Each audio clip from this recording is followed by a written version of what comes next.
Hello everyone.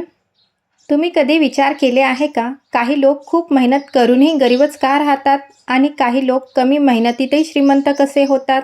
ही फक्त नशिबाची गोष्ट नाही, हे आहे तुमच्या विचारांचं विज्ञान.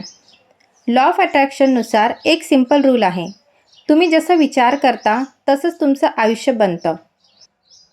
जर तुमच्या माइंडमध्ये सतत हे चालू असेल, पैसे कमवणं खूप कठीण आहे, आपण मिडल क्लासच राहणार, आपल्या नशिबात नाही, तर युनिवर्स त्यालाच रिॲलिटी बनवतं.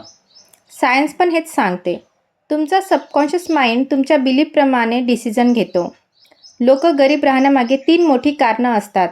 पहिलं, पैसे वाईट असतात. श्रीमंत लोक ग्रीडी असतात. हे बिलीफ तुमचं अर्निंग कॅपॅसिटी ब्लॉक करतात. दुसरं, फिअर माइंडसेट. रिस्क घ्यायला भीती, फेलियरची भीती, लोक काय म्हणतील आणि ऑपॉर्च्युनिटीज हातातून निघून जातात. तिसरं, same action same result. Same thinking same action same income. Change नसेल तर ग्रोथ नाही. आता प्रश्न येतो, श्रीमंत लोक वेगळं काय करतात? सगळ्यात आधी अबंडन्स थिंकिंग. त्यांना वाटतं ऑपॉर्च्युनिटीज अनलिमिटेड आहेत. दुसरं, क्लिअर विजन. त्यांना एक्झॅक्ट माहिती असतं किती कमवायचं, कसं जगायचं, कुठे पोहोचायचं.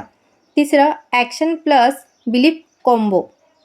फक्त पॉझिटिव्ह थिंकिंग नाही, ॲक्शन, कन्सिस्टन्सी आणि strong belief is equal to result. आपला मेंदू एक फिल्टरसारखा काम करतो. तुम्ही जे वारंवार विचार करता त्याच ऑपॉर्च्युनिटीज तुम्हाला दिसायला लागतात. जसं तुम्ही नवीन मोबाईल घ्यायचा विचार करता, तोच मॉडेल सगळीकडे दिसतो.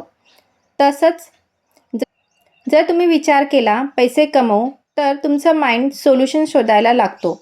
जर तुम्हाला श्रीमंत व्हायचं असेल, रोज अफर्मेशन बोला. मी वेल्थ अट्रॅक्ट करतो, पैसे माझ्याकडे सहज येतात.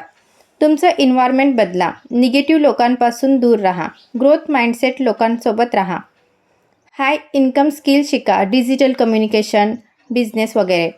आणि सगळ्यात महत्त्वाचं, रोज छोटे छोटे ॲक्शन घ्या. कन्सिस्टन्सी इज की. शेवटी एक गोष्ट लक्षात ठेवा, गरिबी ही फक्त पैशाची नाही, ती विचारांची अवस्था आहे. तुम्ही आज निर्णय घेतला तर तुमचं फ्युचर कंप्लीट बदलू शकतं. Think rich, act rich, become a rich. अशा सकारात्मक विचारांसाठी आस्क युअरसेल्फ चॅनलला लाईक, शेअर आणि सबस्क्राईब करा. धन्यवाद.